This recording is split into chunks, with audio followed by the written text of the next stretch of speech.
refleksi tadi siapa? Kita ya? Iya. Oke, berarti tanyakan refleksi. Refleksi apa Bu? Terakhir, Saya luar biasa sekali itu praktik coachingnya ini. Iya. Ada beberapa hal yang saya sampaikan ini, terus Oh ya, berarti itu pembukaan untuk membaca anunya tadi ya? hasilnya. Oke. Sudah? Bismillahirrahmanirrahim. Assalamualaikum. Waalaikumsalam warahmatullahi wabarakatuh. Oke, bagaimana kabarnya hari ini? Alhamdulillah baik. Alhamdulillah ya. Oke. Ya, baiklah. Ini kegiatan kita hari ini sebenarnya saya ingin kegiatan yang akan kita lakukan adalah kegiatan mempraktikkan kegiatan coaching yang baik. Nah, jadi dalam sesi ini saya Irma Septiana selaku pengamat dan di sini Pak Gufron sebagai coach ya Pak ya, dan Pak Saifuddin sebagai coach. Iya, betul. Oke, nah ya, dalam melakukan kegiatan coaching ini ada beberapa hal yang perlu saya sampaikan kepada Pak Gufron selaku coach. Dimana yang pertama itu saya ingin menyampaikan mengenai kompetensi inti dari seorang coach itu ada 3. Yang pertama adalah kompetensi kehadiran atau presence, lalu yang kedua mendengarkan secara aktif, dan yang ketiga adalah mengajukan pertanyaan berbobot. Nah, setelah menerapkan ketiga kompetensi itu dalam kegiatan coaching, lalu yang akan kita lihat nantinya adalah apakah pada kegiatan ini nanti coach dari Gufron Firmansyah ini bisa menerapkan kegiatan coaching melalui alur cerita. Nah, terus saya sampaikan alur cerita ini sendiri adalah yaitu yang pertama T, otomatis itu menyampaikan tujuan, lalu yang I itu adalah identifikasi yang dimana di situ nanti akan diberikan pertanyaan-pertanyaan berbobot yang berisikan umpan balik yang mengarah spesifikasi dalam masalah yang ingin dilepaskan oleh si coach. Lalu yang ketiga adalah rencana aksi. Pada bagian ini biasanya memberikan pertanyaan-pertanyaan umpan balik mengenai rencana aksi coach dalam menyelesaikan permasalahannya. Dan yang terakhir itu adalah tanggung jawab, yaitu memberikan pertanyaan-pertanyaan dan umpan balik mengenai komitmen coach dalam menjalankan rencana aksi-aksinya. Baiklah, untuk mempersingkat waktu ya, kita mulai saja kegiatan hari ini kepada Pak Gufron selaku coach dan kepada Pak Saifuddin selaku coach.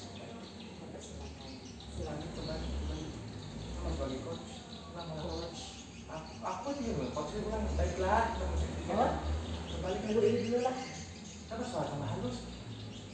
Kan balik lagi. Gak apa-apa. Maksudnya yang dari aja. Baiklah. Itu ada background. Gak apa-apa. Nanti saya pakai anak ya. Bisa dihilangkan. Oh iya.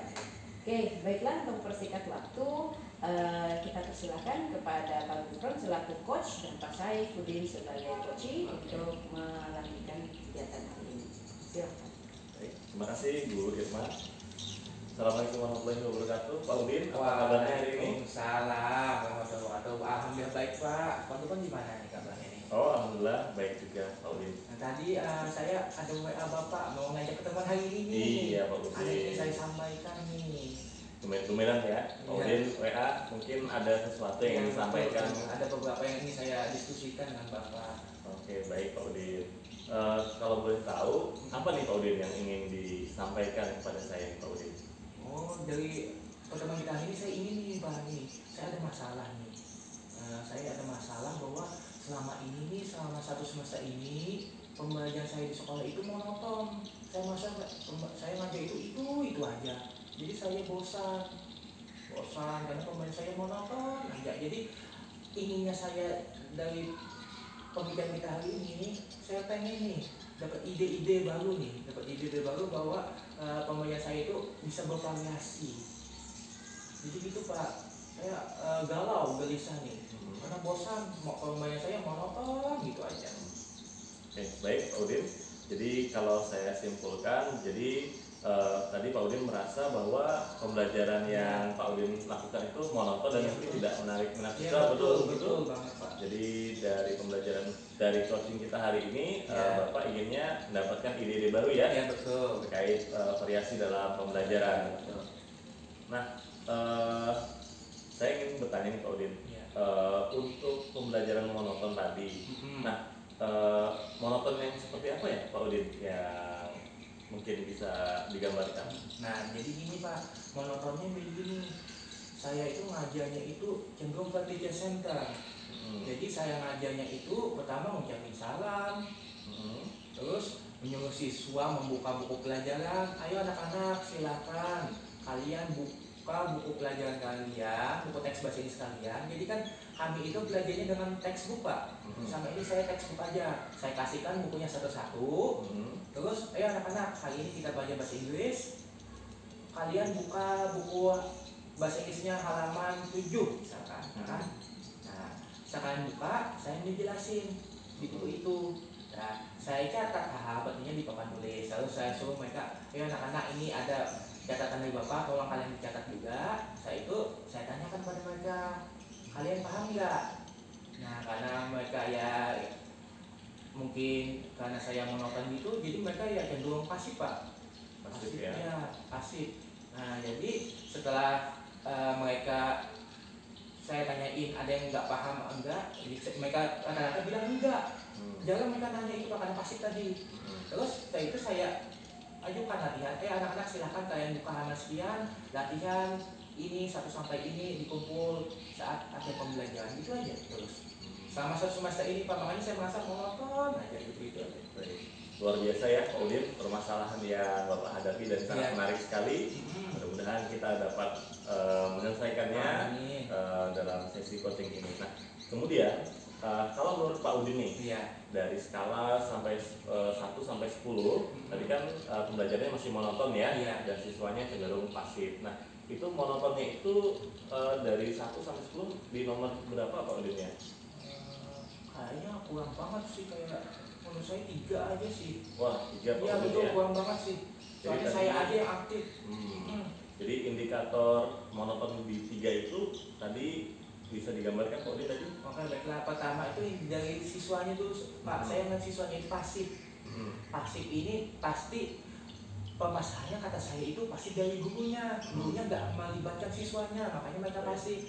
Yang kedua itu metode pembelajaran saya lebih banyak ke metode ceramah saja, nggak menggunakan tanya jawab, nggak menggunakan diskusi kelompok dan sebagainya. Jadi cuma gitu, dari segi siswanya pasif, terus dari segi metode ngajar saya lebih ke ceramah. Jadi itu Bang, menurut saya 3 aja sih. Nggak ada yang saya selingin game-game, nggak ada saya selingin ice breaking dan sebagainya. Pokoknya saya masuk, ngajar, jelasin, latihan, beres, pulang. Jadi nanti harapannya nih Pak Udin, setelah selesai kita coaching, Bapak menerapkan solusi nanti yang mungkin didapatkan, Bapak pengennya skalanya itu naik pasti ya? Iya betul. Dari pasti 3 menjadi berapa nih Pak Udin? Rencananya pengennya? Saya pengennya lebih dari 5 sih, kalau bisa saya berkeinginan nih, saya punya keinginan yang kuat nih Pak. Pengennya 8 Pak. Luar biasa sekali Pak Udin ya. Saya pengen itu, soalnya saya sama satu masa ini saya merasa bersalah sama siswa. Mereka itu kan, saya kan ngajar bahasa Inggris nih. Saya ngajar bahasa Inggris di SMK. Nah, bahasa Inggris itu seperti yang kita ketahui itu kan bagaimana berkomunikasi. Nah, orang bahasa nggak mungkin pendiam loh Pak.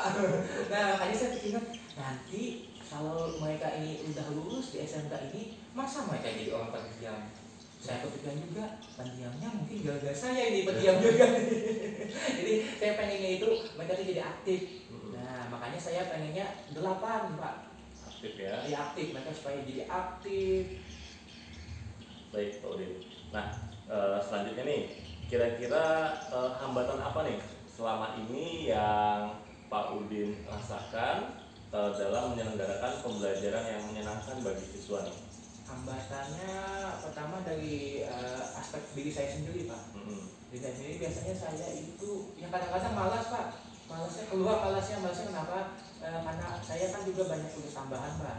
Saya di sekolah itu diberi tugas tambahan sebagai operator juga, sebagai wakasabgas juga, dan juga saya juga aktif di kegiatan luar Pak, organisasi-organisasi. Sehingga saat saya ngajar bahasa di situ, saya kurang perencanaan nih Pak. Jadi hambatannya pertama saya kurang perencanaan yang matang. Terus hambatan kedua itu dari segi siswanya Pak. Tadi kan dari segi saya. Nah, terus yang kedua tuh dari segi siswa. Siswanya ini juga Pak, namanya kan sekolah kami jauh dari perkotaan. Rumah saya dari sekolah tuh lumayan loh Pak, sekitar 40 kilo. Ya jauh Pak. Jadi jam tempuhnya itu sekitar 1 1 jam lebih. Hmm. Nah, otomatis kan tingkat kemampuan siswa itu kan beda-beda Pak, lembaga. Nah itu jadi hambatan saya itu pada kemampuan kognitif siswanya itu Pak. Pemahaman Ya, awal. mereka menganggap bahasa itu sangat asing banget Pak. Jadi lebih ke mereka itu lebih menyukai bahasa daerah mereka Pak. Jadi ya menurut saya sih ini agak ogah-ogahan mereka punya bahasa Inggrisnya. Jadi saya nggak semangat juga ngajarnya gitu Pak. Jadi kalau boleh saya simpulkan tadi hambatannya ada pada mungkin kurang perencanaan Ya, dari dulu ya, jadi karena saya banyak ya, kesibukan dan ya. juga tingkat kemampuan siswa dan juga minat siswa, Iya, benar ya, betul. Pak Udin ya. Nah kemudian untuk kekuatan nih Pak Udin, Oh ya. kira-kira kekuatan yang dimiliki Pak Udin atau siswa atau sekolahan dalam menyelenggarakan pembelajaran yang nantinya menyenangkan bagi siswa itu ada nggak Pak Udin kira-kira? Oh, ini bentar saya ingat kekuatan diri saya ini tersembunyi sih. Nah, tapi saya ini Pak Udin kan muda, ya. masih banyak potensi ya. Kayaknya saya ini Pak, tadi saya punya keinginan yang kuat Pak. Makanya saya pengen 8. Saya pertama kekuatan diri saya yaitu saya punya keinginan yang kuat Pak. Motivasi yang Motivasi kuat tinggi ya. Pak. Selain Saya- motivasi Pak, Saya juga punya relasi yang banyak Pak. relasi. Nah, saya juga akrab dengan ketua MGP saya Pak, saya akrab Pak. Nah mungkin nanti bisa sampai sharing dengan dia ya kemampuan saya dalam berkomunikasi dan sebagainya. Itu dari aspek diri saya Pak. Tapi kalau dilihat dari aspek si murid Pak, kekuatan murid itu mereka itu masih penurut Pak, Penurut ya. diperintah oleh guru. Beda dengan siswa yang mungkin ada di kota-kota gitu ya. Ya, mereka lebih menurut. Kenapa Pak? Kenapa? Karena rasa kekeluargaan itu erat Pak. Kalau ada contohnya gini Pak, kalau ada yang sakit, kami sama-sama jenguk Pak. Misalkan kerja bakti maka mereka lebih semangat itu kerja baktinya. Jadi lebih rasa kekeluargaan itu lebih erat dibandingkan yang sekolah-sekolah yang ibaratnya ya di perkotaan lah. Gitu. Kalau dari sisi sekolahnya kekuatannya itu sekolah sih mendukung sih. Mereka mendukung Pak. Bahkan kemarin itu sudah direncanakan untuk mengadakan IHT. IHT tentang bagaimana pembelajaran yang berdiferensiasi Pak. Tapi masih perencanaan sih. Perencanaan Ya. ya. Baik Pak Udin. Jadi tadi kekuatannya ada dari diri ya, dari motivasi yang kuat dan memiliki kecakapan dalam berkomunikasi ya, dalam membangun relasi. Kemudian siswanya juga penurut dengan guru dan sekolah yang mendukung. Nah, menurut Pak Udin nih, mungkin pernah terlintas sebuah solusi dari permasalahan Bapak tadi untuk menyelenggarakan pembelajaran yang menyenangkan bagi siswa. Ada nggak Pak pernah terbesit? Kira-kira solusi apa yang mungkin bisa dilaksanakan? Entah Pak, rasanya dulu itu saya ingat dulu Pak lah. Dulu itu rasanya pernah sih Pak. Saya ngajarin itu ramai. Waktu rasanya dulu sebelum pandemi. Belum pandemi Iya, belum ya? pandemi. Mungkin efek pandemi ini Pak saya jadi malas. Oh. Kayaknya sih Pak. Ya, bentar saya ingat ngajar saya dulu itu siswanya itu aktif Pak. Aktif nanya, aktif diskusi dan sebagainya. Nah, boleh saya cerita Pak? Boleh, silakan. Jadi saya cerita tuh gini Pak, saya ingatnya dulu. Saya ngajar itu ya karena saya kan awal jadi guru itu masih semangatnya itu. Nah, awal jadi guru masih semangatnya, jadi sebelum saya ngajar itu Pak, bahkan saya menyiapkan 1 minggu sebelumnya loh. Oh, persiapan yang Iya, matang ya. Karena masih semangatnya. Saya menyiapkan dengan matang Pak. Perencanaan saya bikin RPP, saya bikin materi pembelajarannya semenarik mungkin, saya bikin PowerPoint dan sebagainya. Bahkan saya menyiapkan juga Pak ini Pak, ice bulletin-nya Pak. Nah perencanaan saya siapkan matang-matangnya. Cuman itu saya masih bersemangat, masih awal-awal itu masih semangatnya. Nah kalau dilihat saat pembelajaran itu, pas saya melakukan perencanaan yang matang itu, mereka malah aktif Pak. Aktif. Saat contohnya saja Pak, contoh nyatanya ini. Saat saya masuk, saya nggak langsung dulu mereka buka buku. Tadi kan kata saya kan saya buka, coba kalian buka buku halaman sekian. Nah, dulu tuh saya nggak kayak gitu Pak. Dulu tuh saya bilang, ayo anak-anak. Nah, hari ini kan kita belajar bahasa Inggris. Saya bangkitkan dulu motivasinya. Nah, kalian pengennya belajar bahasa Inggris di mana? Oke gini Pak, kayak gini Pak. Mereka bilang Pak. Terus kalian maunya gimana sih belajar bahasa Inggris yang nyaman tuh, mereka sampaikan. Nah setelah itu saya ajak mereka Pak, ice breaking Pak. Ice breaking kemarin itu joget-joget sih. Supaya kan biasanya dapat jam siang Pak, saya nggak ngantuk jadi ya joget-joget tapi jam batas hal wajar sih, nggak tapi yang banget gitu. Luar biasa sekali. Kira-kira nih Pak Udin kan sebelumnya sudah pernah melakukan pembelajaran yang matang ya, perencanaan yang matang sehingga pembelajaran di kelas itu menjadi menyenangkan. Nah, kira-kira apakah pembelajaran perencanaan yang kemarin itu bisa diterapkan lagi Pak Udin untuk di kelas Bapak saat ini? Oh iya Bu, ingat saya kan topiknya kan hampir sama. Sama ya. Betul. Saya mungkin nanti topik kan ini Pak, mungkin nanti akan ngecek kembali LPP saya. Nanti saya akan cek kembali, saya cari kembali LPP saya yang sudah dibuat, terus saya sesuaikan dengan kondisi yang ada. Iya baru kepikiran Pak.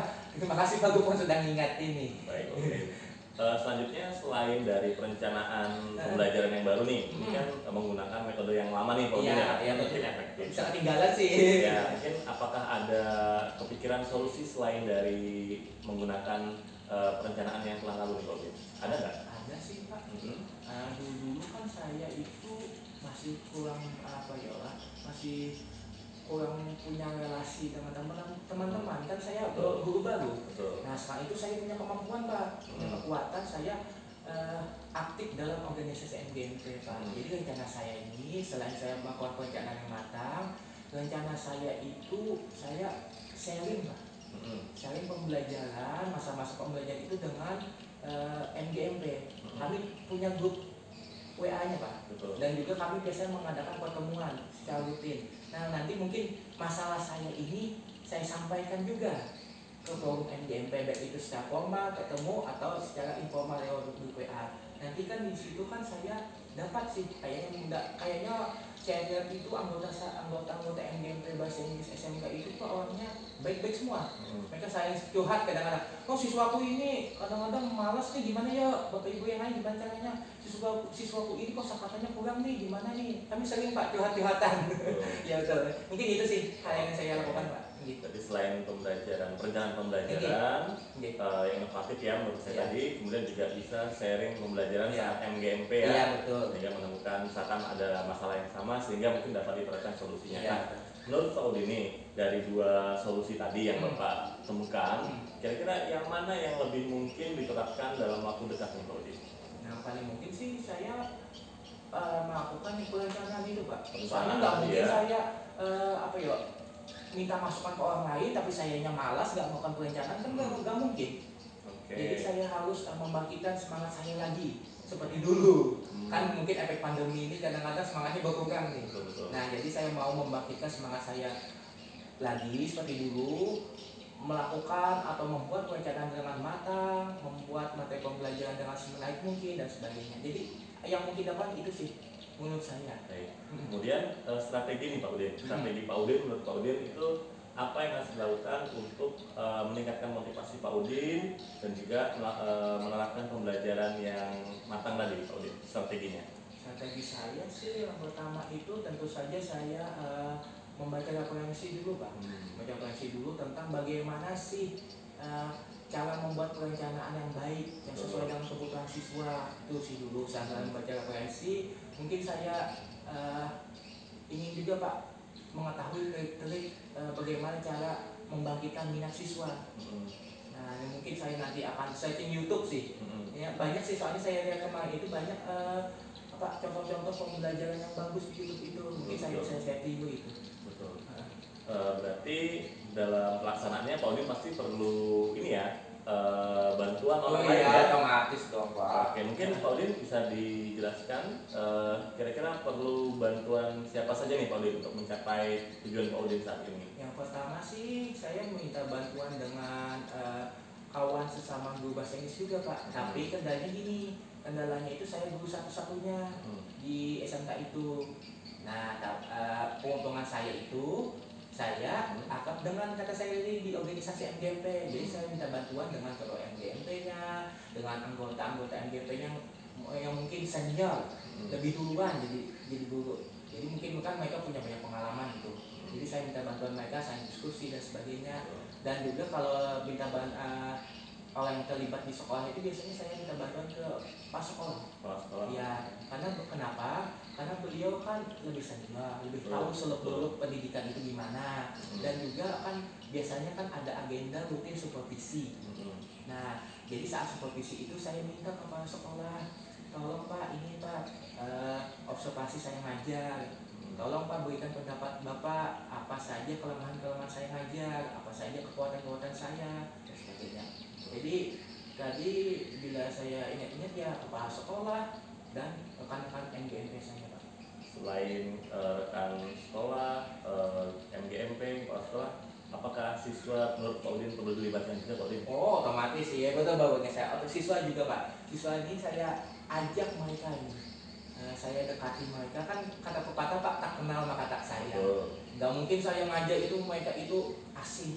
Bapak ini siapa ya? Gak mungkin kan. Jadi saya ajak dulu mereka, saya saya melakukan pendekatan kepada mereka supaya mereka itu minimal senang lah sama saya. Senang, ini Pak Saifuddin masuk rame kayaknya bapaknya nih, nah gitu. Terus saya ajak mereka itu, saya melakukan pendekatan, saya ajak mereka supaya mencintai bahasa Inggris Pak. Kan kata saya tadi kan mereka menganggap bahasa Inggris itu asing. Nah saya harus bisa mencari cara nih, mencari cara gimana mereka itu bisa menganggap bahasa Inggris itu mudah. Ya.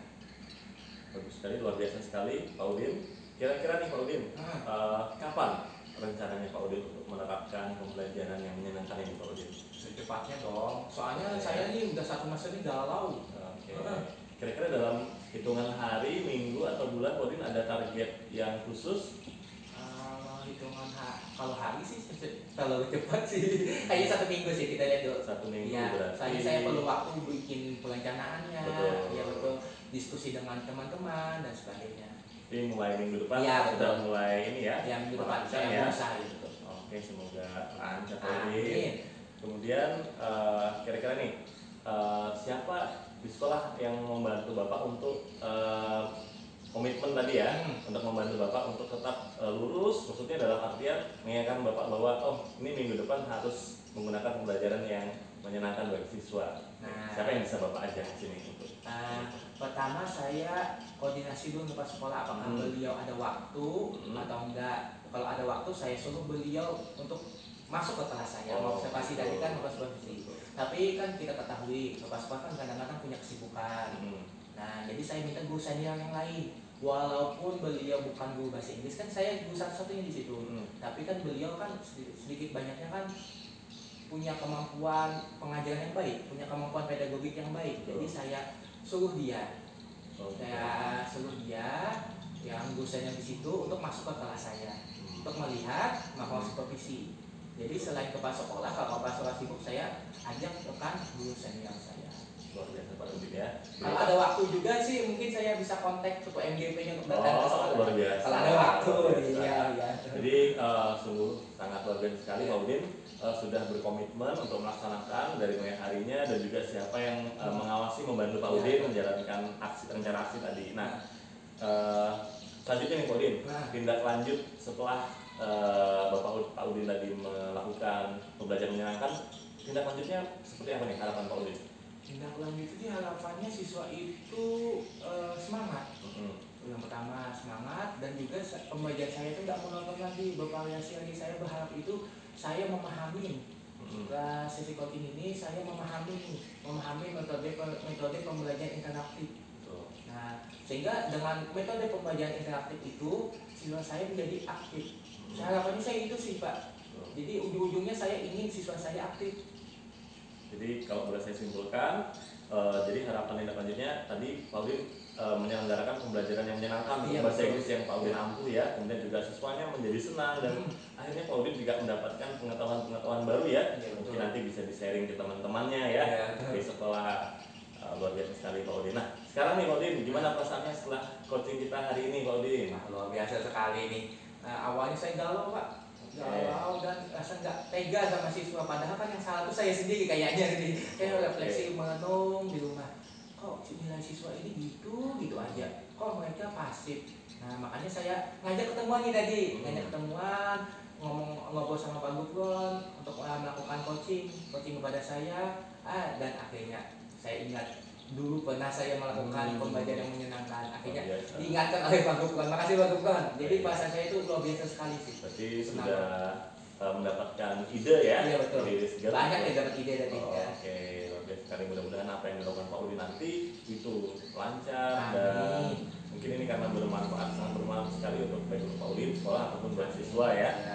Nah, mungkin sampai sini dulu Pak Udin ya. Iya. Nanti mungkin setelah Pak Udin menjalankan pembelajaran yang menarik tadi, mungkin kita bisa Ya, kita boleh ngobrol lagi janjian, ya. Pak. Boleh Ya, janjian, Pak, tadi, Pak.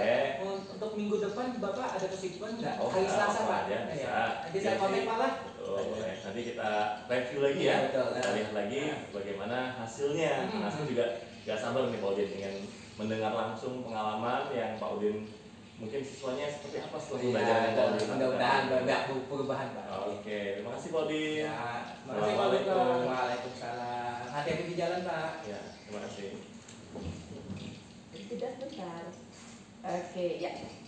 Wah, luar biasa sekali ya praktik coaching hari ini. Ternyata betul-betul saya selaku pengamat juga bisa mengambil manfaat dari kegiatan coaching yang dilakukan hari ini. Baik, sebelum saya menyampaikan hasil observasi saya yang berkaitan dengan kegiatan coaching yang sudah dilakukan oleh Coach Gufron Firmansyah, bagaimana perasaan Bapak setelah melakukan praktik ini, Pak? Oh, setelah saya melakukan praktik ini, saya senang Bu, karena saya sudah membantu teman saya untuk menemukan sendiri. Sebenarnya dia sudah pernah melakukan hal itu ya. Iya. Jadi akhirnya menemukan kembali apa yang pernah dilakukan untuk melakukan pembelajaran yang menyenangkan. Oke, wah luar biasa sekali ya Pak ya, sungguh menginspiratif sekali dan coachingnya Pak Saifuddin juga betul-betul sangat luar biasa, betul. Oke, baik, sekarang saya akan menyampaikan beberapa catatan mengenai observasi yang saya lakukan berkaitan dengan kegiatan coaching yang sudah dilakukan. Yang pertama, kita mulai dari kompetensi inti yang sudah ditunjukkan oleh Pak Gufron Firmansyah selaku coach. Itu yang pertama adalah coach mampu menunjukkan kehadiran penuh yang ditandai dengan adanya eye contact dan gesture tubuh yang menyatakan adanya kesediaan bagi coach untuk mendengarkan keluh kesah dari coach. Itu yang pertama. Lalu yang kedua, adanya kompetensi inti untuk menerapkan secara aktif. Ini tadi saya temukan dengan adanya indikator di mana coach melakukan restatement ulang terhadap setiap kalimat ataupun setiap pernyataan yang diajukan oleh coaching.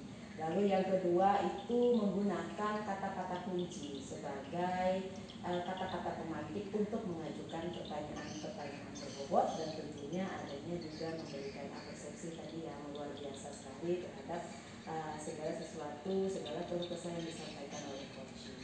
Baik, yang ketiga, untuk kompetensi menyatakan pertanyaan berbobot, coach sudah menunjukkan adanya kemampuan untuk menyatakan pertanyaan berbobot dengan mengajukan pertanyaan terbuka yang menggali potensi, yang menggali permasalahan si coach secara lebih dalam untuk menggiring si coach menuju menggali potensinya sendiri untuk menyelesaikan permasalahan. Itu dari segi kompetensi inti. Oke, sekarang yang kedua, berdasarkan hasil pengamatan dari model penerapan langkah Tirta tadi, yang pertama dari tujuan itu coach sudah melakukan penyampaian tujuan dari coaching ini secara terarah, sudah memandu dari coaching untuk menyampaikan tujuan dari coaching ini. Kemudian yang kedua adanya identifikasi, tentu saja setelah saya mengikuti, setelah saya mengamati, coach sudah berusaha dan sudah mampu menggali, mengidentifikasi, memandu coach untuk melalui pertanyaan-pertanyaan dan umpan balik yang membantu coach untuk mengidentifikasi atau mengenali permasalahannya secara lebih mendalam dan lebih faktual gitu ya. Kemudian pada bagian perencana aksi sama saja, dan karena ini kaitannya dengan identifikasi, coach sudah menunjukkan adanya memberikan pertanyaan-pertanyaan pemantik dan umpan balik untuk menanyakan rencana aksi coach dalam menyelesaikan permasalahan yang dihadapi.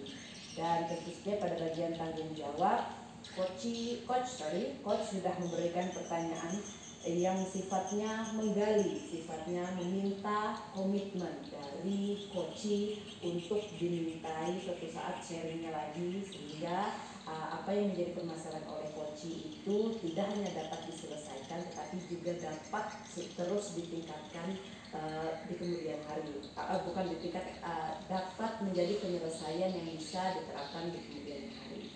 Jadi saya pikir itu ya Pak ya, hasil dari kegiatan kita hari ini luar biasa sekali. Kegiatan coaching hari ini, saya selaku pengamat mengucapkan terima kasih atas kesediaan dari Pak Gufron Firmansyah selaku coach dan Pak Saifuddin, Pak Gufron Firmansyah selaku coach dan Pak Saifuddin selaku coach. Ya, terima kasih atas waktunya, atas segala kekurangan saya minta maaf. Terima kasih dan selamat sore. Wassalamualaikum warahmatullahi wabarakatuh. Waalaikumsalam.